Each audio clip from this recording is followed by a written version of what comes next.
Bien, hermanos, ¿por qué no mientras nos saludamos? Pero lo vamos a hacer de la siguiente forma.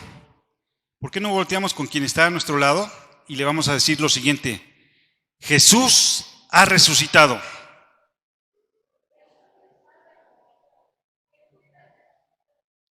Y ahora a quien le dijo Jesús ha resucitado, usted le va a contestar, en verdad ha resucitado. ¿Sabían, hermanos, que los primeros cristianos se saludaban de esa forma? Ustedes saben cómo se saludan los judíos, ¿no? Shalom, la paz de Dios. Pero los primeros cristianos se saludaban de esta forma. Decían, Jesús ha resucitado. Y les contestaban, en verdad, ha resucitado. ¿Y saben por qué? Porque estaban convencidos de que Jesús había resucitado. Qué importante es que nosotros estemos convencidos de que Jesús ha resucitado. Mientras escuchaba las alabanzas, yo veía muchos cantos, ¿no? Alusivos a la resurrección de nuestro Señor Jesucristo. Y en verdad, Él ha resucitado. Y por ese motivo estamos reunidos aquí. Si Él no hubiera resucitado, ¿valdría la pena estar en este lugar? Sería como cualquier filosofía, ¿verdad? ¿Cuántas filosofías hay en el mundo hoy? Miles. Pero la diferencia entre cualquier filosofía y la palabra de Dios, el Evangelio de nuestro Señor Jesús, es que Él venció a la muerte. Es que Él resucitó. Y por eso hoy podemos estar reunidos como pueblo de Dios para alabar y glorificar su nombre. Y es mejor estar un día dentro de sus atrios que 1000 fuera de ellos. En esta tarde me gustaría, hermanos, ahora sí que continuar con la serie, aunque no nos pusimos de acuerdo con el hermano Ricardo. Hace 8 días él habló acerca de la fe. La fe es la certeza de lo que se ve, la convicción de lo que se espera. Y también habló acerca de la semilla. Nuestra fe debe ser como un grano de mostaza, esa semilla que es muy dura, pero que al final da un fruto muy importante. Y el título de esta mañana es Una fe en acción. Y seguramente a lo largo de nuestra vida cristiana hemos escuchado muchos mensajes en relación a la fe. No es para menos, es la base de nuestra doctrina como cristianos. Sin embargo, hoy más que nunca necesitamos ser practicantes de esa fe.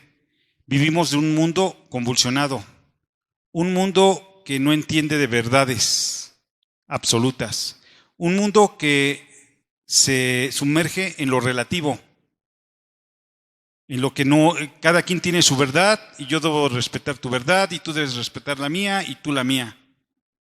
Un mundo confundido, un mundo que vive en guerra, un mundo que vive en hambre, en destrucción. Simplemente el día de ayer nos enteramos que el pueblo de Dios, el pueblo de Israel, está siendo atacado por Irán. Y todavía se atreven a decir, si no responde, ahí queda la situación. Pero si responde, nos vamos a ir a una escalada más fuerte de guerra. Estamos viviendo tiempos proféticos, tiempos difíciles, pero también es verdad que nuestro Dios no ha cambiado.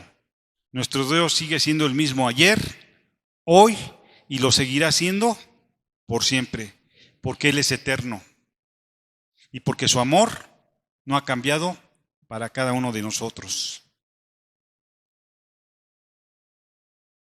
Las circunstancias no pueden gobernar nuestras vidas.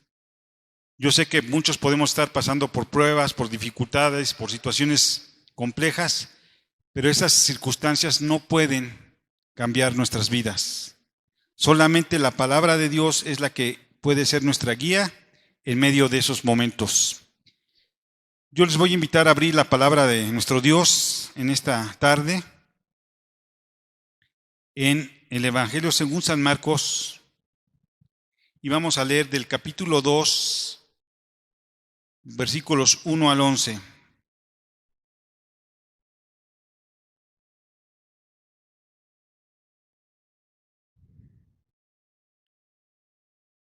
La palabra de Dios dice: entró Jesús otra vez a Capernaum después de algunos días y se oyó que estaba en casa.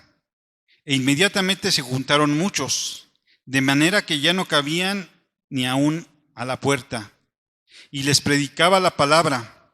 Entonces vinieron a él unos trayendo un paralítico, que era cargado por 4, y como no podían acercarse a causa de la multitud, descubrieron el techo de donde estaba, y haciendo una abertura, bajaron el lecho en que yacía el paralítico. Al ver Jesús la fe de ellos, dijo al paralítico: hijo, tus pecados te son perdonados. Estaba allí sentados algunos escribas, los cuales cavilaban en sus corazones: ¿por qué habla éste así? Blasfemias dice. ¿Quién puede perdonar pecados sino solo Dios? Y conociendo luego Jesús en su espíritu que cavilaban de esta manera dentro de sí mismos, les dijo: ¿por qué caviláis así en vuestros corazones? ¿Qué es más fácil, decir al paralítico: tus pecados te son perdonados, o decirle: levántate, toma tu lecho y anda?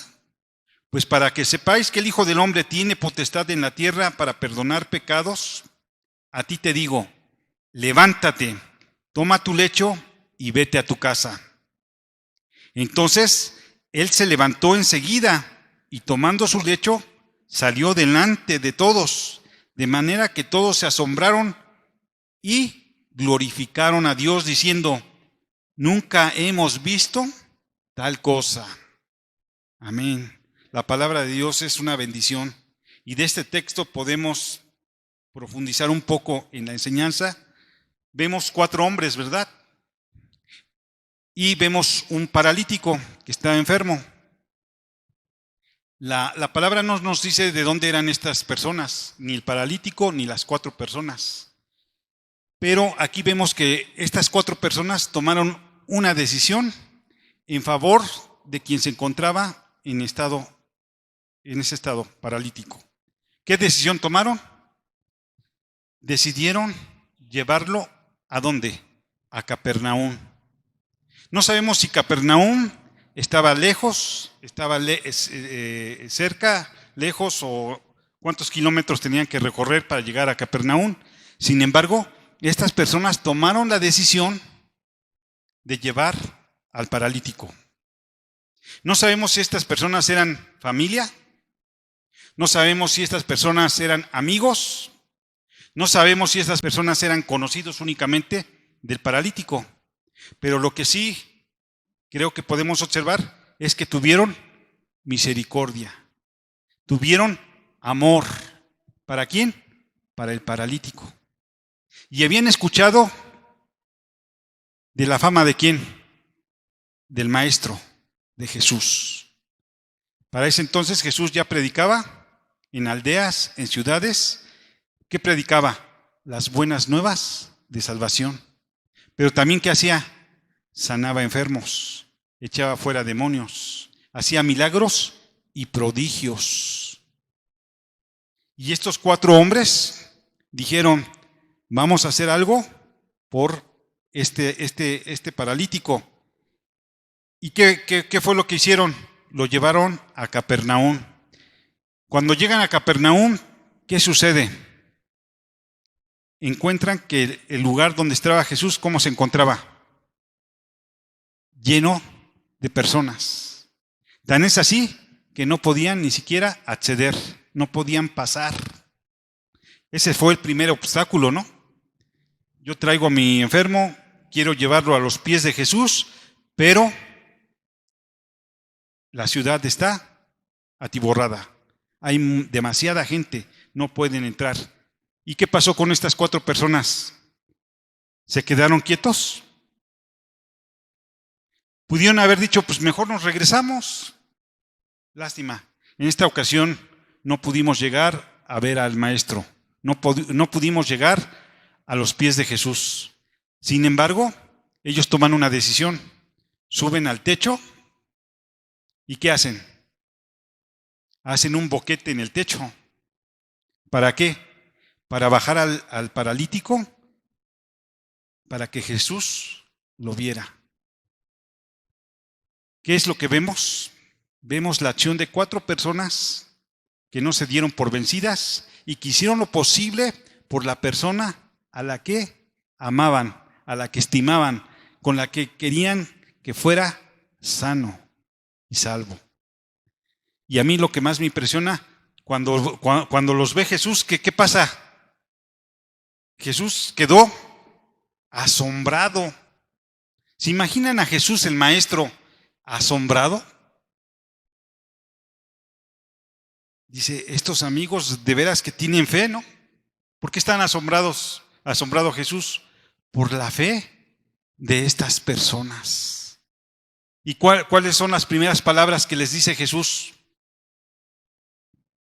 al paralítico? Tus pecados te son perdonados. Lo primero que dijo fue, tus pecados te son perdonados.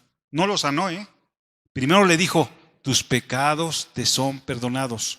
Cuando nosotros nos acercamos a Dios, cuando realmente nos acercamos ante el trono de su gracia, ahí el Señor nos perdona. Cuando nosotros llevamos a una persona a los pies de Cristo para que conozca al Señor, lo primero que hace el Señor es perdonar los pecados. ¿Sí? Él nos redime y en Él hay esperanza. Y esa esperanza no avergüenza. Esa esperanza es fiel, porque Él es fiel y justo y un Padre amoroso. Y lo primero que hizo fue perdonar los pecados del paralítico. ¿Y después qué pasó? Se encontraron con otra posición. Los religiosos de ese tiempo, los escribas, cavilaban, pensaban, meditaban, señalaban, razonaban. ¿Y qué dijeron? ¿Quién es este hombre que se atreve a perdonar pecados? Es una blasfemia. ¿Cómo se atreve a perdonar pecados? Jesús sabía sus pensamientos y dijo, tranquilos, ¿por qué se asombran? ¿Por qué están pensando eso dentro de sí? ¿Qué es más fácil? ¿Decirle a este hombre, tus pecados te son perdonados? ¿O decirle, levántate, toma tu lecho y anda? ¿Qué hizo Jesús? Confrontó a estas personas. Otra oposición. Pero al final del camino, este paralítico fue sanado. ¿Valió la pena la obra que hicieron estas personas de llevar al paralítico a Capernaum? Su fe era grande, ¿verdad? Pero su fe iba acompañada de una acción, de una obra. Y muchas veces en el pueblo evangélico hemos estado peleados por años con esta idea, ¿verdad? Porque nosotros efectivamente sabemos que la salvación es por gracia, no por obras. Y eso es verdad, es una verdad real y verídica, porque ninguna de nuestras obras nos puede llevar a la salvación. Sin embargo, nuestras obras tienen que ser una consecuencia de nuestra fe. Y estas personas que llevaron al paralítico tenían una fe inquebrantable. Una fe que los llevó a llevar a su amigo, a su familiar o a su conocido ante los pies de Cristo. Tomaron una acción. Y muchas veces tenemos que tomar acción. Dice la Biblia que no hay mayor amor que aquel que ponga su vida por un amigo. Y a los amigos se les conoce ¿cuándo? En medio de la aflicción, en medio de la dificultad, es cuando nosotros conocemos a nuestros amigos. Yo quiero comentarles y darles testimonio que hace tiempo que también estuve aquí presente, yo les decía que estaba pasando por un momento de angustia, de tribulación, pero el Señor es grande y el Señor es poderoso y el Señor es nuestro amparo y nuestra fortaleza y nuestro pronto auxilio en medio de la tribulación. y siempre pone ángeles, personas a nuestro lado que nos ayudan y que dan la cara. Yo le doy gracias a Dios por eso. Yo le doy gracias por aquellos que algún día me han dado un consejo, que algún día han puesto lo mejor de sí para ayudar en lo que pueden a mi vida. ¿Sí? Entonces, la fe debe de ir acompañada de nuestras obras, porque la fe sin obras es muerta. Que nuestra fe no falte. Les voy a invitar a que también abramos la palabra de Dios en Santiago 2, 14. Hermanos míos, ¿de qué aprovechará si alguno dice que tiene fe y no tiene obras? ¿Podrá la fe salvarle? Y si un hermano o una hermana están desnudos y tienen necesidad del mantenimiento de cada día, y alguno de vosotros le dice, id en paz, calentaos y saciaos, pero no les dais las cosas que son necesarias para el cuerpo, ¿de qué aprovechará? Así también la fe, si no tiene obras, es muerta en sí misma. ¡Wow! Es tremendo, ¿verdad? Nosotros podemos tener fe, pero si no tenemos obras, realmente no pasa nada. Ahorita me viene a la mente hace años, hermanos, también, cuando éramos jóvenes, acostumbrábamos a evangelizar en la concha acústica. ¿Quién conoce la concha acústica? Íbamos con unos grupos de iglesias o una iglesia, y íbamos los jóvenes, y estaba un grupo, cantaba el grupo, y la verdad era algo impresionante porque prácticamente hacíamos un servicio en la tarde, los domingos a las 6 de la tarde, y la gente se agolpaba y escuchaba la palabra de Dios. Yo me acuerdo que yo estaba compartiendo ahí la palabra de Dios y llegó un conocido mío de una iglesia, no cristiana, pero que me conoce, y me dice, ¿qué andas haciendo? Le digo, pues aquí predicando la palabra de Dios, y lo invité a reconocer a Jesús como su Salvador, y él me decía, está muy bien lo que ustedes hacen, pero ¿ya viste todos los chavitos que están aquí escuchando? Digo, sí, están escuchando la palabra de Dios.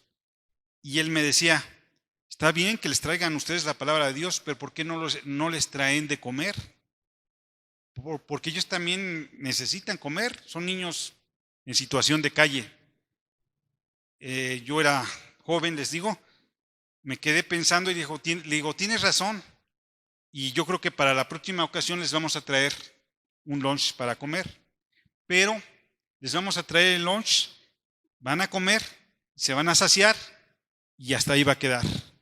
Pero la palabra de Dios, que es el alimento espiritual, una vez que lo prueben, nunca más tendrán hambre, porque la palabra de Dios no vuelve vacía, y porque la palabra de Dios da su fruto en su tiempo. Y bueno, fue una experiencia, pero también fue una confrontación para mi vida. Es verdad, predicamos la palabra, pero también es verdad que debemos llevar el pan al necesitado, al hambriento, aquel que tiene necesidad, debemos de suplir sus necesidades. Ustedes conocen o hemos oído hablar mucho del pueblo judío. Ellos son señalados o tienen la característica de que son un pueblo bendecido. Yo personalmente, por razón de mi trabajo, he convivido con algunos de ellos y ellos le llaman obras de misericordia. Y yo preguntándole a uno de ellos, bueno, ¿qué es lo que hacen? Dice, yo tengo que dar y ayudar al pobre, al menesteroso, porque así lo dice la Torá. Y ellos saben que al hacerlo, están recibiendo una bendición. Y bueno, nosotros somos el pueblo de Dios, pueblo adquirido por Dios, nación santa, real sacerdocio, pueblo adquirido para anunciar las virtudes de aquel que nos llamó de las tinieblas a su luz admirable. Y nosotros también tenemos misericordia para aquel que no tiene, para aquel que está padeciendo una enfermedad, para aquel que está en un problema o en alguna circunstancia, y nosotros podemos ser de bendición para esa persona. Porque para eso nos envió, a ser luz del mundo, a llevar las buenas nuevas de salvación, para sanar a aquel que tiene un corazón dolido, un corazón que está pasando por situaciones difíciles. Entonces, la fe sin obras es muerta. ¿Sí? La fe sin obras es muerta. ¿Las obras nos van a salvar?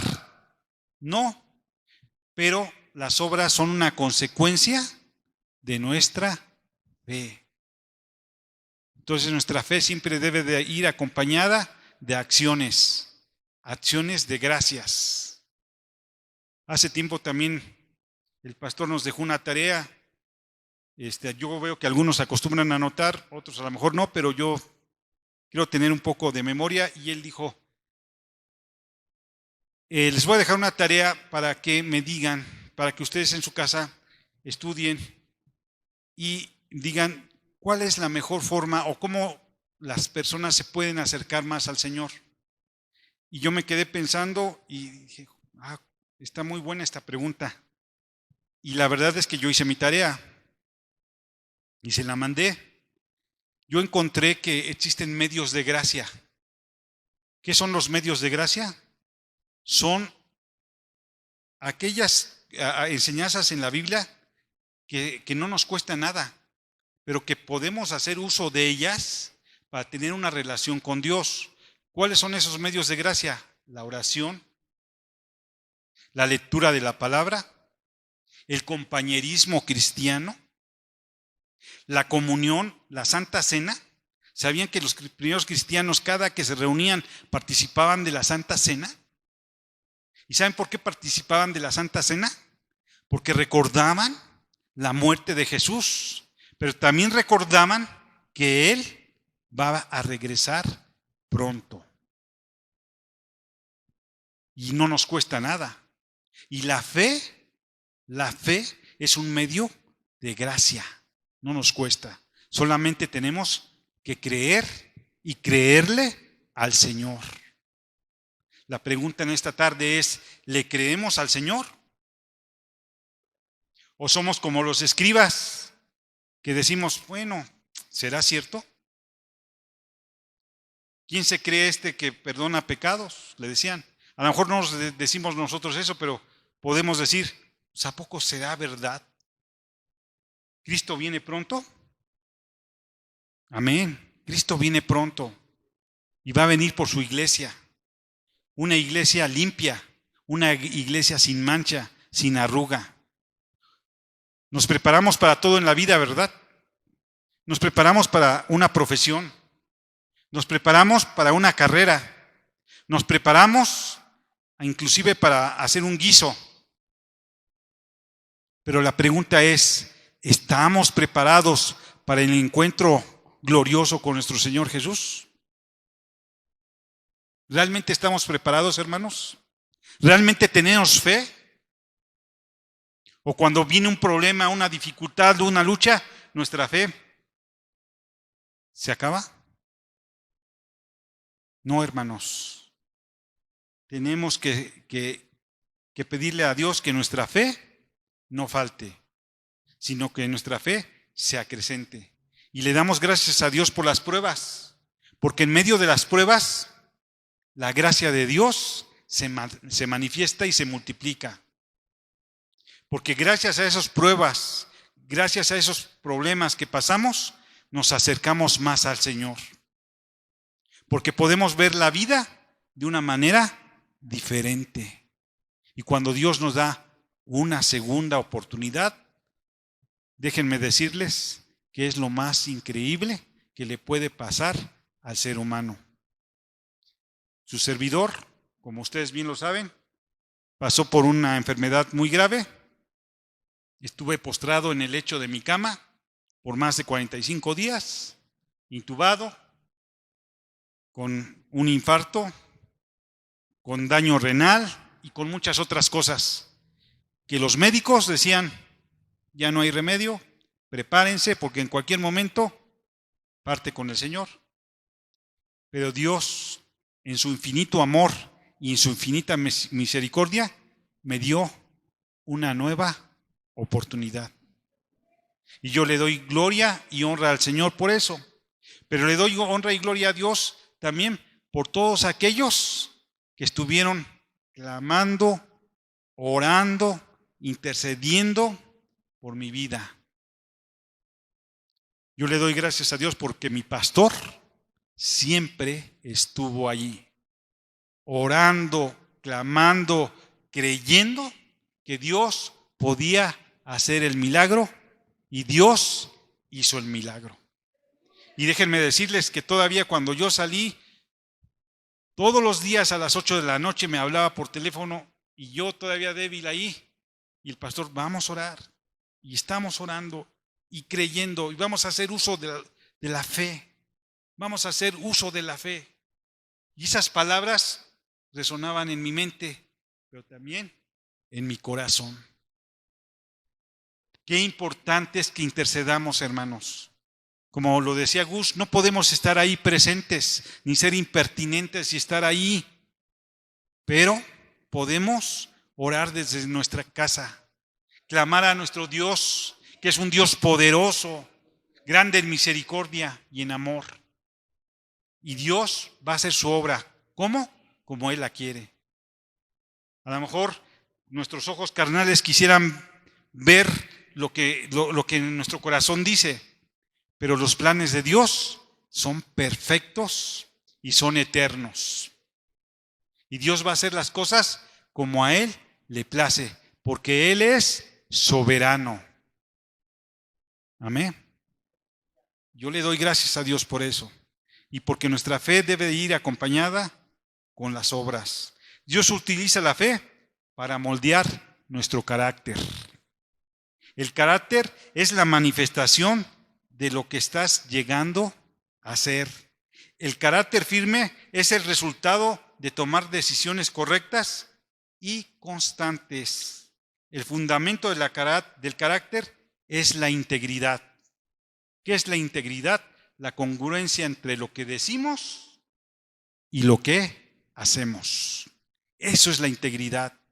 Y Dios nos demanda que seamos íntegros en nuestra fe, en lo que decimos y lo que hacemos. Cuanto más se fortalezca tu carácter, más podrás ejercer el poder de la fe. Si tú fortaleces tu carácter, vas a poder ejercer más contundentemente tu fe. Vamos a Salmos, hermanos, Salmo 58, 11. Y nos vamos a dar cuenta de que Dios no es deudor de nadie. Que cuando nosotros hacemos la parte que nos corresponde, Dios es tan amoroso, Dios es tan justo, Dios es tan fiel que nos da lo que nos corresponde. Entonces dirá el hombre, ciertamente hay galardón, ¿para quién? Para el justo. Ciertamente hay Dios que juzga en la tierra. ¿Hay un galardón? ¿Para quién? Para el justo. ¿Qué es un galardón? Es un premio, un reconocimiento. Y el Señor tiene preparados galardones para aquellos que hacen la obra del Señor. Dice la misma palabra de Dios que no nos cansemos de hacer el bien. No nos cansemos, hermanos. Si tú estás haciendo algo por alguien, no te preocupes si nadie se da cuenta. El Señor se da cuenta de lo que tú estás haciendo. Y tú vas a recibir un galardón por lo que tú estás haciendo por el afligido, por el que tiene hambre, por el que está enfermo. Porque Dios, reitero, no es deudor de nadie. Amén. ¿No les emociona, hermanos, que podemos ser galardonados por el Señor? Proverbios 11:18.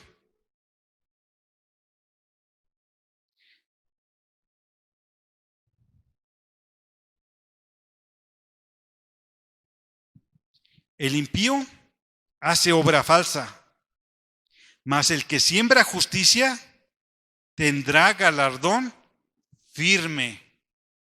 El impío anda buscando ser visto por los hombres, ser aplaudido por los hombres, ser valorado por los hombres. Lo que hacen a veces los artistas, los políticos, los influencers, ahora, ¿no? ¿Qué es lo que hacen? Buscan el reconocimiento de las personas. Pero ¿qué hace el justo? Mas el que siembra justicia tendrá galardón firme. Aquel que hace lo correcto delante del Señor va a tener un galardón. Aquel que lleve a los pies de Cristo al enfermo tendrá un galardón. Aquel que lleva a los pies de Cristo a un pecador tendrá un gran galardón delante del Señor. Mateo 5:12. Gozaos y alegraos, porque vuestro galardón es grande en los cielos, porque así persiguieron a los profetas que fueron antes de vosotros. ¿Qué dice la palabra de Dios? Que nos debemos de gozar y alegrar. ¿Por qué? Porque vamos a tener un galardón grande en el cielo, simplemente por eso. Por eso venimos, cantamos, adoramos al Señor, y por eso en medio de la dificultad, en medio del valle de aflicción, en medio de la tribulación, en medio de la enfermedad, en medio de cualquier problema que nosotros tengamos, nos podemos alegrar y gozar. Y déjenme decirles que el mundo no entiende esto. Para el mundo es una locura el evangelio, ¿cierto? Hace poco falleció un amigo mío y otro conocido que lo conoce a él y me conoce a mí, me dice, oye, ¿cómo es posible? Vi que falleció tal persona y todo, y vi al papá y vi a los hermanos y todos estaban muy tranquilos y los vi así, los vi asado. ¿No sabes que para nosotros el vivir es Cristo y el morir es ganancia? Pero la gente no lo entiende. La gente, no sé, quería que estuvieran ahí tirados llorando. ¿Se vale tener dolor? Claro, claro. Pero, nosotros sabemos a dónde vamos. Y sabemos de quién somos, a quién le pertenecemos. Y cuando hay esa seguridad, podemos caminar en los brazos de nuestro Señor, teniendo conocimiento de que un galardón grande nos espera cuando hacemos lo correcto delante del Señor. Hebreos 10:35.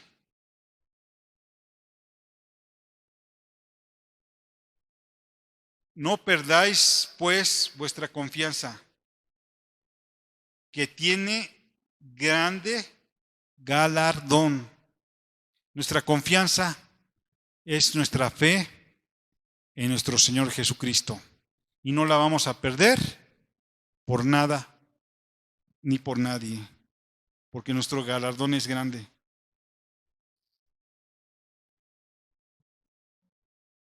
Apocalipsis 22:12.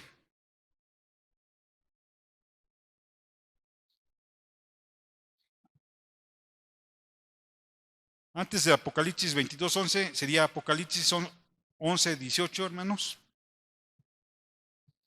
Y se aliaron las naciones, y tu ira ha venido, y el tiempo de juzgar a los muertos, y de dar galardón a tus siervos los profetas, a los santos y a los que temen tu nombre, a los pequeños y a los grandes, y de destruir a los que destruyen la tierra. Esta es una promesa muy grande, hermanos. Un día el Señor va a regresar, ¿cierto? Y va a juzgar a los vivos y a los muertos. Y a los que destruyeron la tierra, aquí está muy claro, los que destruyeron la tierra, ¿qué va a pasar? Van a ser juzgados, van a ser destruidos. Pero los siervos de Dios y sus profetas van a recibir ¿qué? Su galardón. Así es que nunca nos debemos de avergonzar de nuestra fe. Debemos de compartir en tiempo y fuera de tiempo. Y estar en tiempo y fuera de tiempo, dice la palabra de Dios. Vivimos tiempos difíciles donde a lo bueno se le llama malo y a lo malo bueno. Pero nosotros somos la luz del mundo y tenemos que seguir compartiendo la bendita palabra del Señor. ¿A quién? A toda criatura, porque los tiempos se están acortando. La palabra profética del Señor se está cumpliendo al pie de la letra. Y el evangelio del Señor Jesús va a ser predicado ¿a quién? A todas las naciones. Seamos parte de esa bendición, de predicar las buenas nuevas de salvación a todos aquellos que no conocen al Señor Jesús. Y no nos avergoncemos del evangelio, porque el evangelio es poder. Amén. Y porque el evangelio lleva paz y tranquilidad a aquel que está afligido. Aquel que está en pecado lo puede santificar. Aquel que no tiene trabajo le puede dar una bendición para encontrar un trabajo. Aquel que tiene una enfermedad, Dios lo puede sanar. Aquel que tiene una necesidad económica, Dios le puede ser su proveedor. Dios sigue siendo el mismo. Él no ha cambiado, ni Él va a cambiar, porque Él no es hombre para mentir, ni se arrepiente. Él cumple sus promesas, Él cumple su palabra. Amén. Y ahora sí, Apocalipsis 22:12. He aquí yo vengo pronto, y mi galardón conmigo. ¿Para qué? Para recompensar a cada uno según sus obras. Entonces, ¿es bueno hacer obras? Las obras ya vimos que son una consecuencia de nuestra fe. Y Dios va a recompensar. ¿Y todos vamos a tener el mismo galardón, hermanos? A ver, aquí es pregunta. ¿Todos vamos a tener el mismo galardón? No, hermanos, o sea, aquí dice claramente para recompensar a cada uno según sus obras. A los profetas, a los santos, a los pastores, a los ministros, a todos aquellos que cumplieron con su palabra, Dios los va a recompensar con un galardón. Entonces en el cielo va a haber galardones. ¿Te has puesto a pensar cuál va a ser tu galardón, hermano? Estamos haciendo lo correcto, nos estamos preparando para realmente cumplir con el propósito por el cual Dios nos tiene aquí.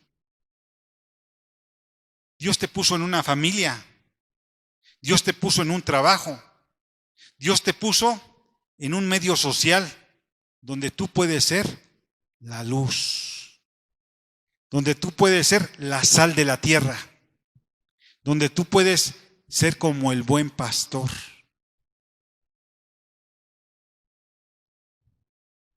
¿Nos gozamos y nos alegramos o nos entristecemos? ¿Está difícil? Con Dios todo es posible. Y todo lo puedo en Cristo que me fortalece. Por sí mismos, créanme, que no podemos hacer obras. Y si las hacemos, va a ser para cumplir con nuestro ego, ¿no? Decir, yo hago esto. Yo pasó un niño de la calle y le di una torta. No, hermanos. Cuando hagamos las cosas las tenemos que hacer de corazón. Aunque nadie nos vea. Aunque nadie te vea. Es mejor que nadie te vea, porque hay alguien que sí te ve y que está en el cielo y que es nuestro Señor. Y Él va a recompensar tu obra. Grande, pequeña, pero es tu obra. Nosotros podemos impactar al mundo, un mundo que está caído, un mundo que cada vez más vive en pecado, un mundo que realmente tiene leyes perversas, pero seguimos siendo la sal de la tierra. Amén. Y Dios lo sabe todo, hermanos. Apocalipsis 2:19.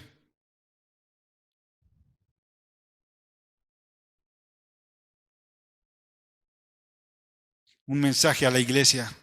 Y es un mensaje a la iglesia de la maquinita.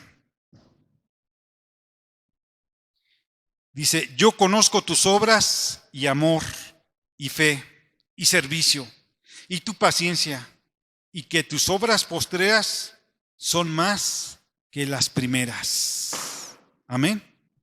El Señor conoce nuestras obras, nuestro amor y nuestra fe.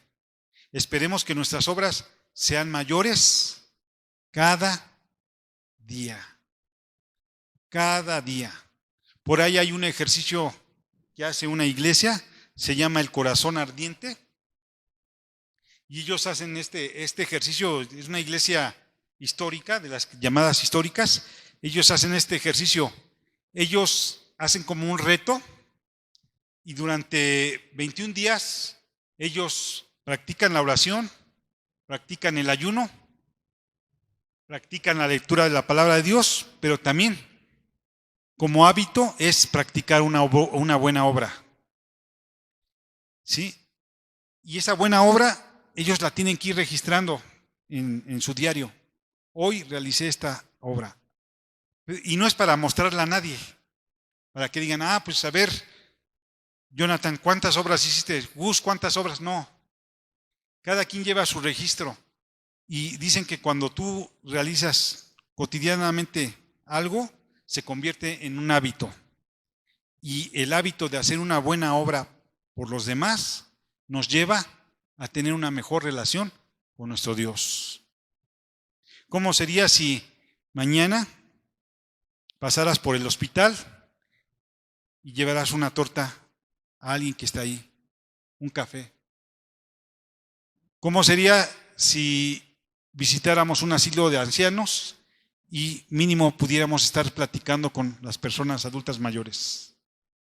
¿Cómo sería si a los migrantes que andan caminando por ahí los apoyáramos con una chamarra, una playera, algo? A lo mejor es algo muy pequeño, dicen, bueno, es cualquier cosa, pero si empezamos con cosas pequeñas, Dios nos va a llevar cada día a más. Amén. Entonces, las obras no están peleadas con la fe. Amén.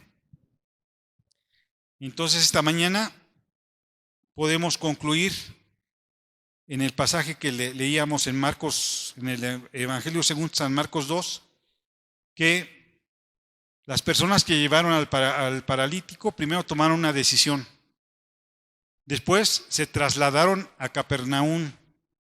Después encontraron un obstáculo. Había mucha gente y no podían entrar. Pero tomaron otra decisión, subir al techo y abrir el boquete. Después tomaron la decisión de bajar al paralítico a los pies de Cristo. Tomaron acción, hermanos. Es el momento de tomar acción, tener la fe, pero también tomar acciones claras y concretas en diferentes áreas de nuestras vidas. Y siempre acudir a los pies de Cristo. Y ahí hallaremos consuelo. Y allí hallaremos fortaleza. Y allí hallaremos misericordia. Y allí hallaremos amor, un amor eterno. ¿Qué más le podíamos pedir a la vida? Más que encontrarnos a los pies de nuestro Señor y Salvador. Y si tú haces las obras que Dios te ha demandado hacer, no te preocupes porque vas a recibir un galardón. Y ese galardón no te lo va a dar cualquier persona, ni una sola institución. Te lo va a dar el propio Señor Jesús. ¿Nos gozamos y alegramos? ¿Nos podemos gozar realmente? Emocionar y decir, yo quiero ese galardón. Amén. Pues les invito a que nos pongamos de pie, hermanos, y que nos pongamos a cuentas delante del Señor y hagamos una reflexión, una introspección personal de cómo está nuestra fe. Si nuestra fe va acompañada de obras o nomás es una fe dominguera, ¿no? Una fe de cada domingo, de cada servicio, decir qué bonito cantamos, qué bonito alabamos a Dios. O es una fe que se convierte en acción. Una fe que se convierte en obras de justicia. Amén. Inclinemos nuestro rostro delante del Señor. Y yo les invito a que ahí, en lo íntimo de nuestro corazón, hagamos esta reflexión, que por unos minutos en silencio, podamos decirle al Señor y ponernos a cuentas delante de Él.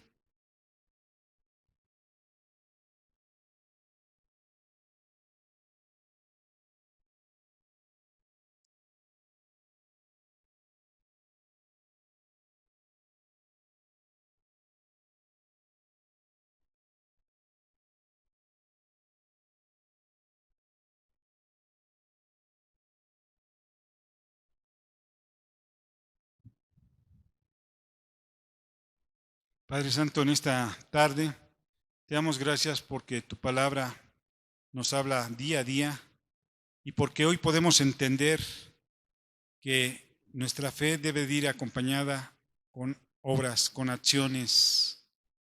Padre, gracias Señor porque quien nos puede dar la fortaleza para hacer esas obras eres tú. Quien nos puede indicar qué hacer, a dónde ir y qué decir, solamente eres tú, Señor. Gracias, Señor, porque tú eres nuestro pastor y cuidas de nosotros y nos llevas, Señor, a una relación contigo, Padre. Gracias, Padre, porque podemos estar gozosos y contentos, Padre, porque tú no nos has abandonado. Tú sigues siendo en nuestras vidas, porque tú sigues siendo el que guía nuestros pasos. Y porque, Padre, tú estás preparando galardones para cada uno de nosotros, según nuestras obras. Padre, yo te pido que nos des la visión, que nos abras el entendimiento, que nos pongas el querer como el hacer, para que las obras que hagamos sean para tu honra y para tu gloria. Y que un día podamos ser galardonados por ti. Esa es nuestra esperanza, Señor. Gracias, Padre, por tu palabra. En el nombre de Jesús. Muchas gracias. Amén. Amén.